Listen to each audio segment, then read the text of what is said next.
welcome. Come in, come in, come in. This is Tamika's Den. I am Tamika. Get on in here, y'all. Get on in here.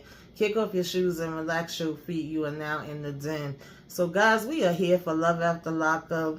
First times a second chances, child. Season 5, episode 33.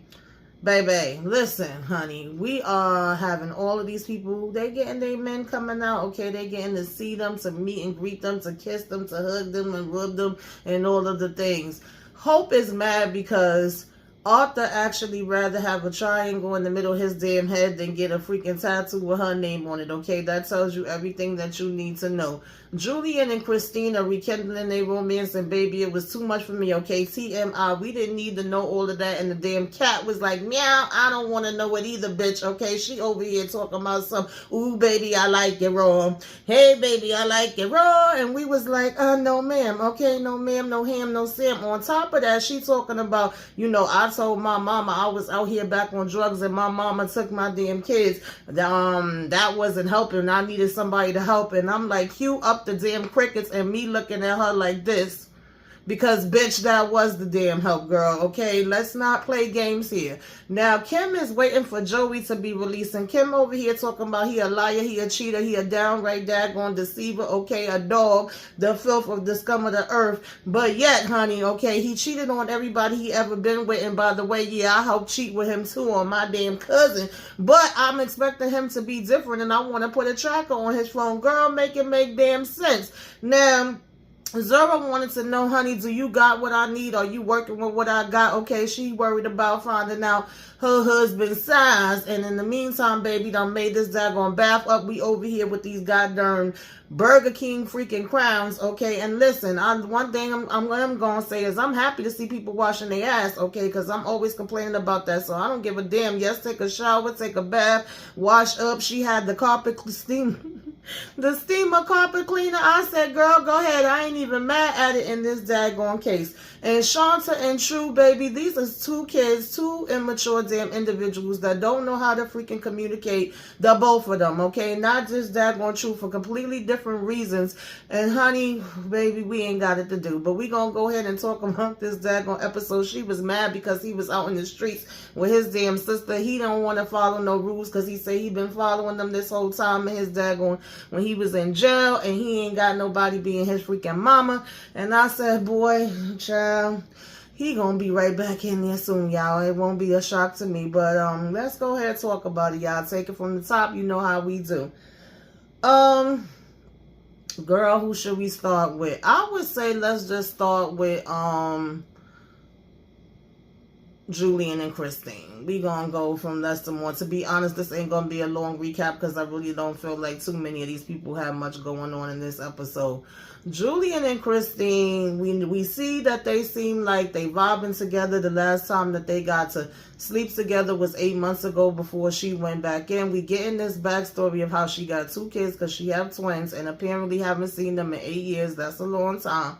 And she's saying how the history with her and her mom is that, she really didn't have a relationship with her mom. Her mom wasn't there for her. Her mom was out in the streets, which is probably why she's made some of the choices that she's made. Definitely could have added to it, right? She done been with grandma. She done been with a great auntie, and they've been the ones that really held her down and raised her. Her mom probably came into her life a little later when she was a teenager and really started getting herself together and wanting to play mom. But by then, she didn't want to be bothered with her, and she was going out here making the decisions that she was making. So her now being a mom and turning to, abusing drugs and making bad decisions, she go and tell her mom about it, and she's saying that I was looking for help and nobody helped me, and that because they went and thought to take custody of her kids when she told them this, that's what sent her over the edge and made her feel like, oh, well, then I might as well just go and get locked up and get in trouble and rob damn banks and,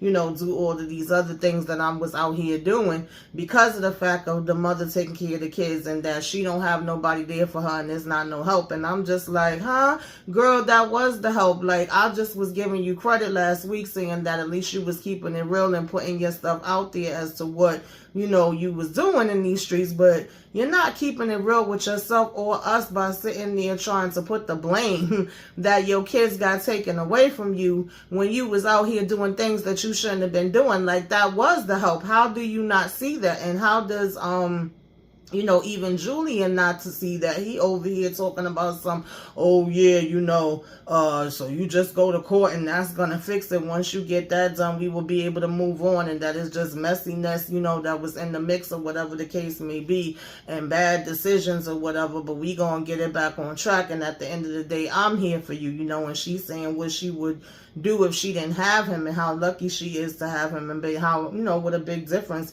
he's made in her life. And it's like, oh, well, you don't have to worry about that because I am here with you. And so I was just confused how we wasn't getting that 1 + 1 was 2, girl. Because you don't strike me as a person that's slow. You may have been a person that made incredibly damn decisions and stuff like that and abused drugs, but I just thought you had a little bit more sense there, and it wasn't giving me sense when you were saying that. Now, you know, we so happy to be out. We happy to have our phone back. You know, we got 4,000 and something freaking missed emails. You know, I can't believe this. This is crazy. It's so surreal. And, you know, it's weird to be in the flesh with you again. And we got all these missed messages from our mother where she like, you know, turn yourself in. Don't be a damn idiot. And we like, well, when was, you know, this that she sent that? Oh, it's the same exact day that I ended up getting arrested, okay, and that I went to jail. And she was basically telling her, like, don't try to keep, you know, getting away or thinking you're going to get away from the cops or whatever, right? And stop the destruction in your life. And you could tell there's a lot of resentment there between her and the mom. And like I said, if you already had a rocky relationship from when you was young and you feel like your mother wasn't there for you, I completely could understand that part. But you have to also take accountability for the choices you made and the things that you did. Just the same way that your mom had to take responsibility for what she did. Maybe she actually made sure that you didn't have custody of the kids, because when it was her, she didn't have custody of you when she wasn't doing what the hell she was supposed to do, right? And so, of course, there's a rocky ground between them two, right? And, you know, she went through the court system and took the kids or whatever, right? And she's saying that that's instead of helping her. But I'm like, to me, that sounds like she actually was helping you. But okay, you know, that was what, you know, she first got in trouble. So now, anyway, you know, we get back to the hotel, and she was saying they stabbed her in the back. It was really interesting, her choice of words with that, instead of looking at it as if this was actually what was best for her kids. So now she's saying she really want to get her kids back. She want to be able to have a family. She want to do what's best. That's fine. Then do that, girl. Do what the hell, you know, you got to do. And Julian was saying he know it's triggering for her and it's hard for her and all of that kind of stuff. So, you know, supposedly he's saying that he would be willing to help her with this, right? That he knows that is the most important thing for her, whatever, right? And she's committed to being a mother. You know, listen, time will tell. We will see if that actually becomes the case. So now when she, you know, when they get back to the hotel or whatever the case may be, because the first thing they want to do is get to the whoop-de-whoop-de-woo of it all, okay? He's saying, you know, she's saying how he actually is very good with going down, okay? The best that she ever did. And then she over here like, I don't want to toot my own horn, but toot be beat, okay? I'm not so bad myself. I'll be doing some things out here. And I'm like, okay, girl. So they both basically in their confessional saying how, you know, we ain't gonna be using nothing. We wasn't using nothing before, you know, she went in. We just was doing it the raw dog, okay? And I was like, TMI, we don't care. We really did not need to hear all of that. We didn't need to know all of that. I mean, if you are really okay with this person coming home and we ain't worried about no damn STDs or anything, then okay, honey, whatever, okay? That's your business. You like it, I love it. But, you know, she's saying how she gonna tear his clothes off. She gonna jump on top of him. She telling him how she gonna make his head hit the headboard. I feel so damn bad for the cat when they paying down to that damn cat. And he was like, meow. I said, I know, honey. We feel your damn pain because we ain't want to have to hear about the shit either, okay? So that pretty much, you know, was that with that. You know, he was very happy with her, telling her she looked beautiful, and he, you know, they was just ready to get it in, and they went on her and kicked the damn wetv out of the damn room, okay, as they should. So Sam, child, Sam was getting ready for her boo to come out, right? And we seeing her basically putting the tracker on the phone, talking about, you know, listen, I need to know where he going. I need to know what he's up to. I need to find out his every move. Okay, keep my good eyes on him, because at the end of the day, he has always been a liar. He's a cheater. There's not one person that he ever stayed faithful to. And she over here saying how all the other girls was raggedy as hell. Okay, they was drug addicted, you know, nasty ass addicted bitches, according to her. But she the best thing since cooked rice. So therefore, you know, you should be able to trust him, right, girl? But you already know you can't trust him. You are getting mad and insinuating that a person that you know is the person that they are shouldn't be who they are. They should be changing and being somebody different from you, but you don't really, like, girl, make it make sense. She's an oxymoron and so freaking into now and being freaking naive that is ridiculous. That's like saying you want a rabbit to turn into a damn horse, girl. I don't give a damn how much you wish that they are. It's not that. That's not what it is. But nonetheless, I digress. Moving right along, it's like I'm gonna go ahead and put this tracker on and be keeping an eye out, because all he's ever done is cheated on every single person that he's ever been with. You know, he's never been able to be serious with nobody and be in a commitment with nobody. But I want him to be in a commitment with me. I really want to believe that it could be something different and we could be better and whoop-de-whoop-de-whoop, right? And she go ahead, you know, sleeping in this cabin or whatever the case may be to get herself ready for this next day. You know, we know that she's self-conscious and that she have, you know, her doubts, and she has her things like her C-section scars and different things about her body that she felt insecure about. And so basically, girl, you don't believe half the stuff that you're saying out your damn mouth. But honey, you ain't have much to worry about, because he came out with them baby making hips. I said, child, whatever. Like, this is what y'all over here worrying them about.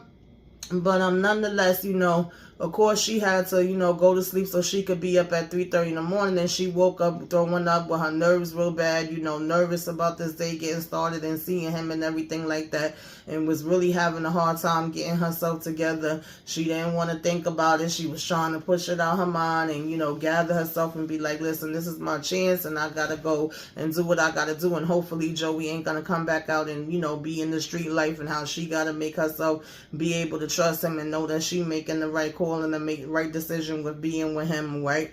And that he's not going to be doing anything that he's not supposed to do. So she go there and wait for him or whatever, and, you know, he ain't going to be breaking her heart and all of that. And he come out, and I just was like, okay, girl, like, child, the things y'all be waiting around and sacrificing yourselves for.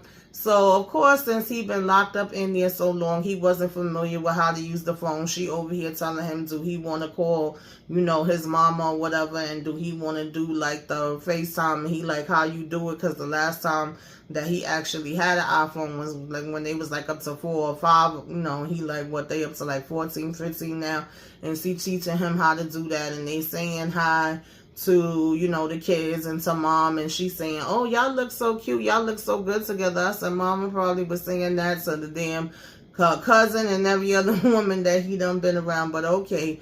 And of course her main thing is, like, again, just hoping that he gonna be able to come out, he gonna be able to manage, you know, he not gonna go back in, he's not gonna go to drugs, he ain't gonna be stealing from nobody else like he already done stole from her damn daddy and everybody under the damn sun, and that he could actually be able to be a full-time parent. Girl, you, like I said, a wish, a hope, and a prayer is all she got, right? And, you know, of course, he's saying, yeah, he ready to go. And then he asking about driving the car. And she like, yeah, apparently, I didn't know that this was how this works, honey. So you learn something new every day. His mom has actually been renewing his license like every 2 years. So his license was still good, you know, so they say. Okay, allegedly, that it was still good. all this time. This had been keeping on being renewed. So she was like, sure, yeah, you could get in the driver's seat, honey, and go ahead and drive us on up out of here so we could go ahead and hurry up and get back, you know, and do what we got to do. I can't wait to be with you. I said, okay, y'all. Now, moving on from them, child, who else did we have up here? I'm trying to think. Oh, Hope and Arthur, child. Hope and Arthur, I'm confused, y'all. How Hope was saying we sleeping in the truck, but you apparently had this whole place. He complaining, saying, yeah, this was cute for a minute, girl, but I'm gonna need us to be able to go and lay our asses down somewhere because I'm hot as hell. And it seemed like she had a little bit of an attitude at first when he was bringing it up, and then she was like, all right, later, you know, don't worry about it. I'll get us set up, but you gonna owe me something. And he like, okay, I got you, or whatever, right? He was saying it was hotter than a bitch in there, and he was like, I didn't know it was gonna be, you know, this hot or whatever, right? So I ain't gonna be trying to dealing with all this and that. And she talking about something, you don't want to go camping, and he's like, oh, you're, then she tried to say, you're just saying what your mom was saying, and he like, nah, I'm saying how the hell I feel. I'm not super excited about spending the damn night in the truck. And she was like, oh, he ain't mentioned nothing about that. And so his mother was saying what she was saying, and now he want to say that, right? We already know is the tensions between her and his mom, and that she clearly don't like him. And she was like, oh, she found it so hard to believe that she didn't have no influence on that part. Girl, none of us thought that it was a damn bright ass idea for y'all to be sleeping in no freaking truck, okay? Not just his mama. Trust me, you the only damn one that thought that that was something he was gonna be wanting to damn do, okay? But okay, girl, so she told him that he was going to be able to have somewhere else later, and he's like, okay, thank you. And she's saying, you know, you just going to have to make it up to me. And he's saying he will. So we freaking ride up, and she backed the truck in, and she like, you know, I'm going to go ahead and move the car, whatever, and just make sure you get all your stuff and you have everything you need. And we go upstairs, and I'm like, wait, did she have this place this whole time? Is this our place? And she ran it as an Airbnb? Like, I'm confused. If you had this spot, why was we even discussing the damn truck? Why did you sit here and have the freaking lights and all this shit in the back of the freaking truck made up, and you got a whole place upstairs, girl? Like, are you freaking kidding me? Who, child, make it make sense? And we over here gazing at the stars and the moon, and then he want to yell out, I'm free, I'm free, I'm free, even though we all know that that only lasted 10 damn seconds. But okay, Arthur, you know, and he kissing her, and he, you know, excited and actually happy to be able to go head upstairs with her. And then we looking at the view out the windows when we get upstairs, like, oh wow, you know, this the living room, this the bedroom, and the bedroom got the same view as the you know, the living room doing this, where the bathroom is at. And then we like, well, listen, I want to go ahead and get in this bed with you, okay? I don't want to eat, I don't want to talk, I don't want to watch no damn movie, I want to get straight to it, okay? You know what the hell I want. And so we go ahead and you know, do what we gotta do, right? And when we waking up the next morning, she's busy saying all these negative things about herself, you know, and how she don't look the same, and she was thinner when they was together, and her hair was different. I said, yeah, girl, you need to go back to the hair you had, because that damn pink just ain't hitting for me, okay? It's not. I'm sorry. And but he don't seem to mind. He seem happy with you or whatever. And he's even telling her like, oh, you the one that seemed like you kind of dragging up the past and dwelling on things that we can't go back to, that you need to just let go. That's already done. It's over with, and we moving on from there. And she brings up the fact that she wasn't faithful to him. And I'm like, so that's probably what mama, you know, was basically bringing up too, or whatever. That probably was an issue for her, because mama was never coming out too direct, but she just kept saying how she didn't trust her and how she did things in the past. I would assume that was one of the things, right? And it's kind of like, you did things to me, I did things to you type of thing. So the next thing you know, he like, oh, you got Arthur on your whatever, and she over here, yeah, you know, I got it after the discussion that we had, where I thought you was gonna be getting one with my name on it too. And he was like, yeah, that originally was the plan, but it didn't work out like that. And she says how she sent him $300 to go ahead and get the tattoo. And it's like, so wait, you didn't get nothing at all? Oh, well, I did get a rose. And it's like, okay, well, what is a rose? What the hell does that mean? Oh, a rose is a representation of life. But bitch, what do that have to do with me? Okay, that's basically what she was saying. Like, and you still ain't got my damn name on you, okay? Where's the hope of it all? Life is cute, but where's hope? And so he was like, you know, he just ain't get it. He wouldn't, you know, he changed his mind or whatever. And she was like, oh, so you not getting it at all. So of course this causes her to have another attitude and be pissed off and jump up out the damn bed.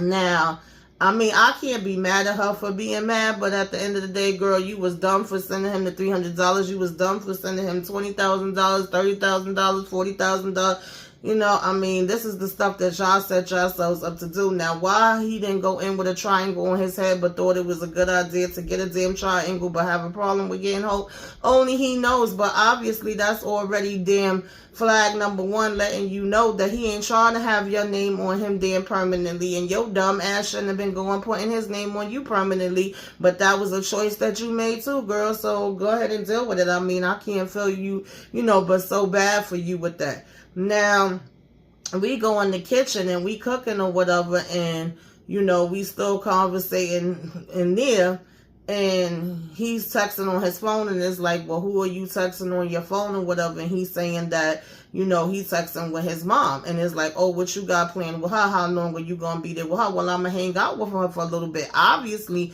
he was going to hang out with his mom for a little bit. At the end of the day, she did come all the way over here to see him. Yeah, no, I told her I wasn't going back with her, but I'm going to see my mom before she leave. Like, I would think that that doesn't even need to be a question, a conversation, or nothing. And right off the back, of course, she seeming like she have an attitude with that, and it's like, oh, well, you know, I know she gonna be trying to tell you things, and she gonna be trying to still get you to leave with her. And he's like, well, I'm not leaving with her, I'm coming back here to you, but yeah, I'm gonna go and hang out with her for a little bit. And again, I just don't like Hope's energy. I don't like the way she was talking to his mom, the facial expression she was giving. I already told y'all all of that, you know. Also, by the way, side note, she did have a sewing machine that she had bought that was in the house, you know, especially for him, because apparently he's into sewing, and he was saying that's like his safe space and would make him feel good. And, you know, a lot of people wouldn't consider that to be hard and whoop-de-whoop-de-woo, so that was up there by the damn kitchen too. But, you know, you want to throw in his face like how much money you were spending. Girl, you made the choice to do that. Again, I can't feel sorry for you when you're saying that part, and clearly you're proving the point that his mother was making the last time around. And so, you know, she's saying how the mother's going to be able to talk to him and sway him and change him from how he feeling. And, you know, even though she spent this money, it wasn't easy for her to be spending that because she's on a truck driver's salary. I said, well, girl, again, your choice. Nobody made you do this. You decided to do this for whatever your reasons was, okay? And so basically, you know, he's still pretty much like, you know, she's saying how she feels stupid. I'm like, what you want me to say, girl? So, you know, they both did their share of hurting with each other, whatever the case may be, and she don't want to be hurting no more. And he was like, well, I'm not trying to have you hurting either. I want us to be happy. I want us to be able to have peace. But when it's all said and done, what the hell does that have to do with him going to see his mother before she leave? Like I said, it's like if it's supposed to be a competition, and it's really not a competition, because you can't compete with his mama, and his mama can't compete with you. That's two different relationships. If my mama come, I'm going to see her too. I would assume, you know, if your mother come, I don't know, it depends on the relationship you have with your mother. Maybe you and her is not like that, but obviously him and his mother is, even though, you know, she is interested in seeing him and having a relationship with him, or so it seems. Which, you know, he's saying she's not just coming out here specifically to cause a problem or to be in between them. She's coming for him. And she's like, oh, well, I hope that she's not going to influence you to leave. And he was like, nah, she's not influencing me to leave, but I am going to go and have a conversation with her and hear what she have to say. And I'll be back to you later. And it's just as simple as that, right? And of course, she got the skeptical damn look on her face. So that was pretty much what was going on with them. Who else didn't I talk about, y'all?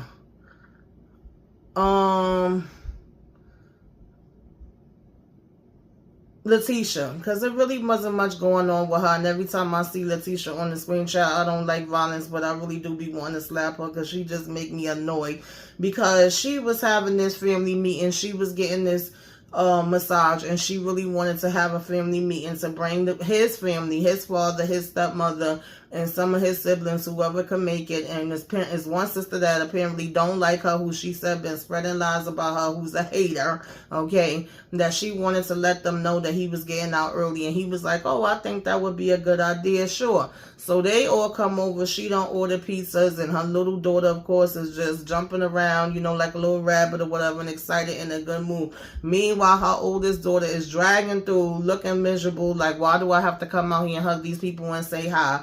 And she breaks the news to them, and the sister apparently that she had the beef with didn't show up, and she was like, oh, that's making me mad, that's pissing me off. I feel like that was an olive branch that I was extending to her, and the, you know, her not showing up proves that, you know, I was right and she was raggedy, and she was a traitor, and she was a snake, and she was out here in these streets talking about me, and also that she can't even be grown enough to come together on her brother's behalf to see what's going on with him and actually be able to be happy for him. Dad was super happy, of course. He was on the phone when they came in. You know, auntie that spilled the tea to him about her, you know, spending the money in the first place, which is what the sister's supposed to be mad at, and supposed to have been talking about the fact that she went into his account and spent that $15,000 on the ring. And girl, I get it, but I don't get it, because if he got over it, if auntie got over it, even though I know she was even mad at auntie, like, oh, well, she can't be going and telling him stuff. And it's like, it's my nephew, I'm gonna tell him, so girl, it is what it is, right?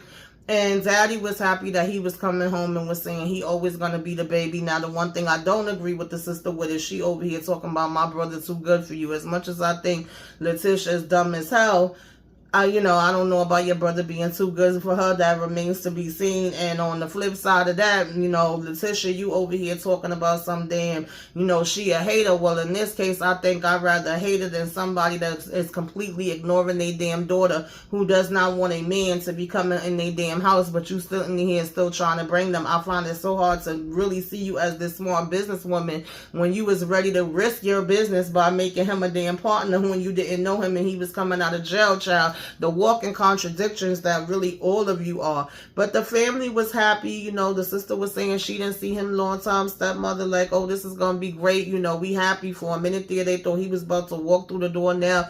But she was like, no, it's going to be soon. You know, it has gotten taken down and he's going to be getting out sooner than what we thought we were. And we was just basically saying, can we all get along? Like, life is too short. All of this stuff shouldn't be happening. And that's really what was happening with that. Moving on from there, we basically had Shanta and True. Of course, she had woke up and, True, where are you? Where are you? Okay, she pissed.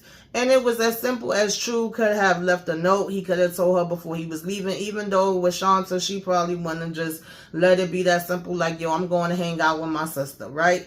Even once he was gone and she calling the phone over and over and over, why couldn't you answer the phone, True, and be like, yo, I stepped out, I'm here with my sister, we having something to eat, and we freaking gonna go do a little shopping? What was so hard about that? I didn't get it. You made it out to be more than what the hell it was. And so, of course, she's also concerned with the fact that he was supposed to call his parole officer, and I'm like, she's more worried about True than he's worried about his own damn self. And you, right there, you already lost. When you don't care about yourself enough and your attitude is like, whatever, I don't want to answer to nobody, I don't want to have to do whatever. If I say I'm free, then I'm free. And boy, you're gonna be right back locked up in that daggone jail, and you're gonna be answering to somebody again, because at the end of the day, it's always somebody you're gonna have to answer to, whether it's your boss, your teacher, or whatever. Yeah, no, she's not your mama, she's not your boss, she's not a CEO, but it's just a freaking matter of having respect. I don't even think it's like, oh, you gotta ask her permission or anything like that.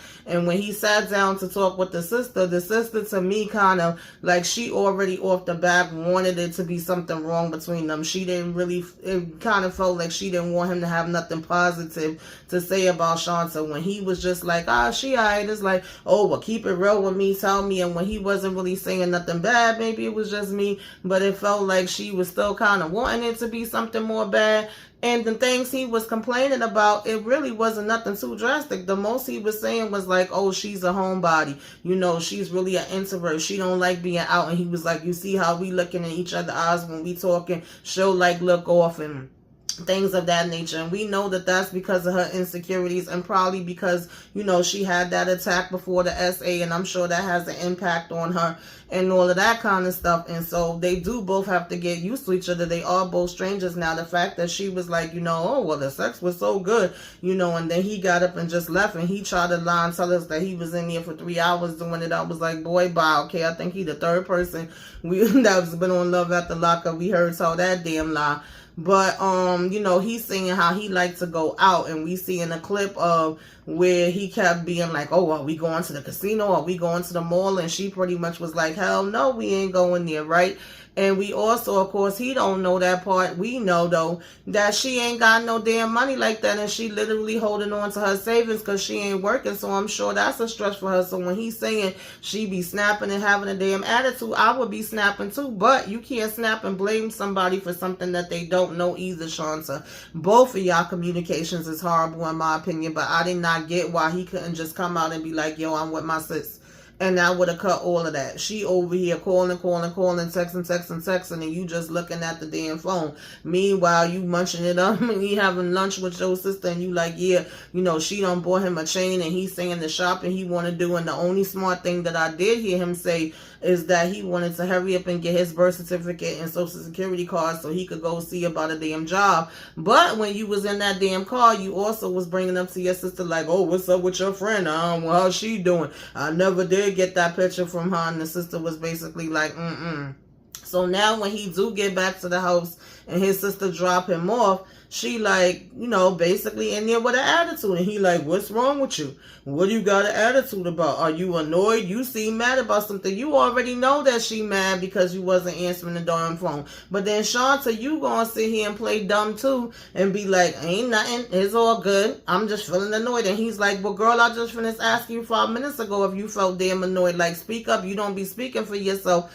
And that's a big issue. And then he basically told her she was boring. I said, child. And she was like, oh, now I'm boring or whatever. And, you know, she's basically like, where the hell you been? Like, you just jump up and you leave and you go and you don't say nothing or whatever the case may be. You know, I'm over here getting worried for nothing. Then she proceeds to tell him, like, well, the next time you do anything like that, because she said he was gone for half the day. He said it was 3 hours, you know, semantics. And she's over here like, well, the next time you go on and you don't answer me for a long time, if you can't answer me, you can't answer nobody. I'll be cutting off your phone. And he's like, oh, that's damn petty. You petty as hell. And she's basically like, yeah. But we have to go ahead to the parole officer. So we go, you know, to drive over there.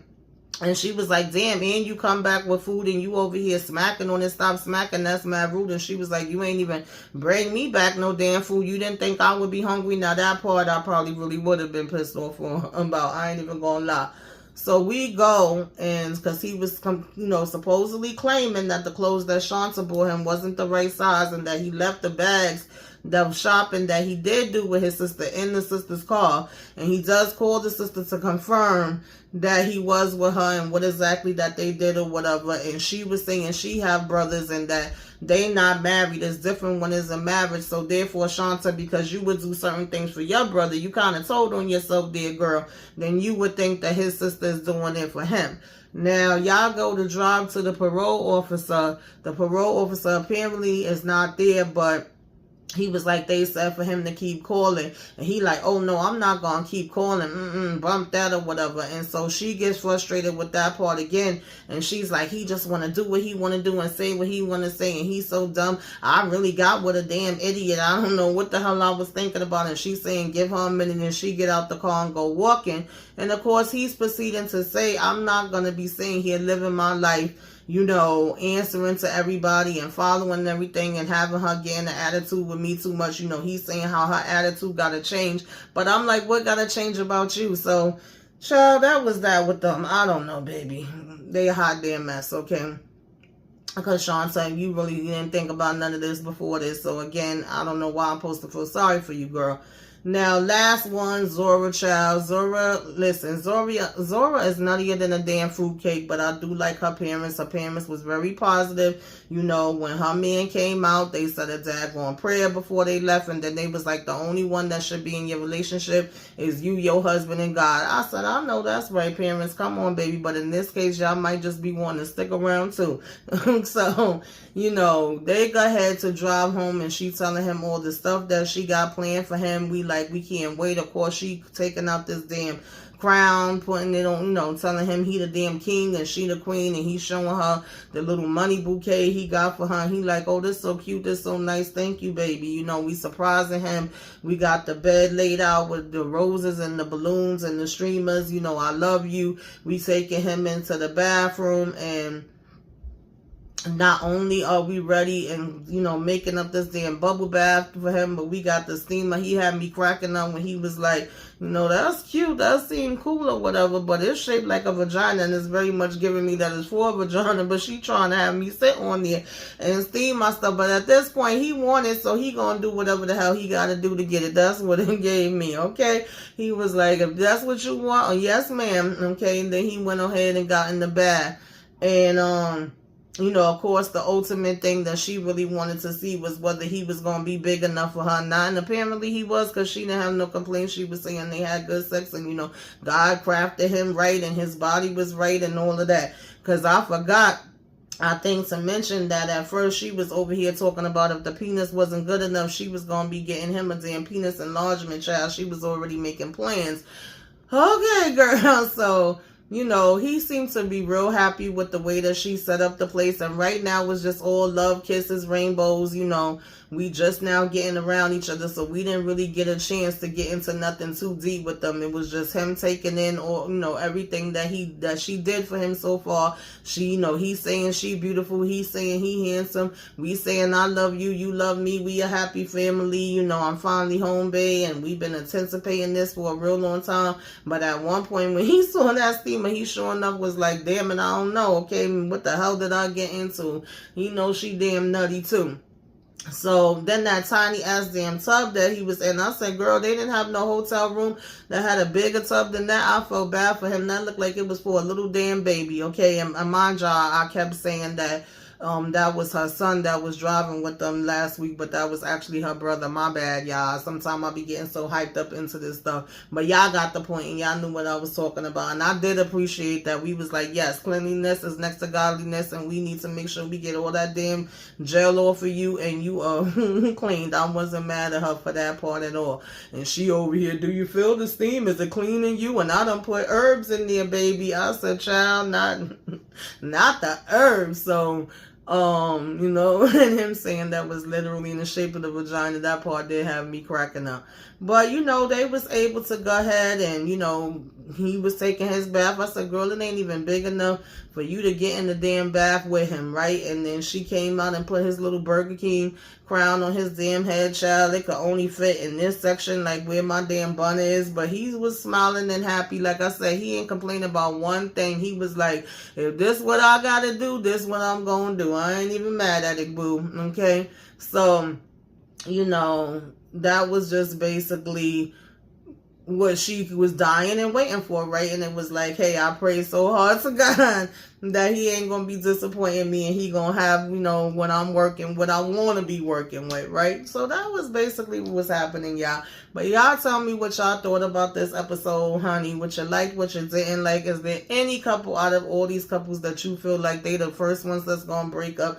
They absolutely cannot make it. Is there anybody that you like? I'm rooting for you. We all rooting for you. Let me know. If I left anything, I'll put that in the comments. Give me a wave. Let me know you came by. Put some flames up in the sky. Till next time, y'all. Toodaloo.